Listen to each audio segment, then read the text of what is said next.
NVM Paving presents 6 reasons to have your parking lot restriped. Number 1. Appearance.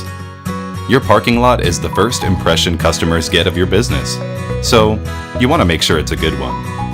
Number 2. Compliance with the Americans with Disabilities Act.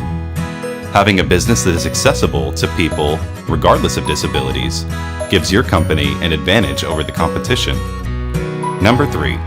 Maximize parking space.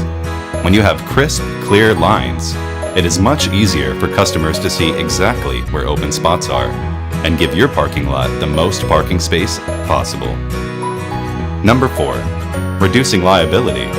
Unfortunately, if there is an accident in your parking lot due to unclear lines, your company is liable for the damage. Number 5. Organization.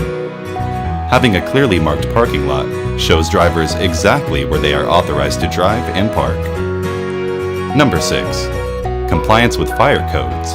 It is required by law to have a fire lane in case of an emergency, and this should be clearly marked in your parking lot. Thank you for watching, and if you're ready to get your parking lot restriped, visit nvmpaving.com and get your free estimate today.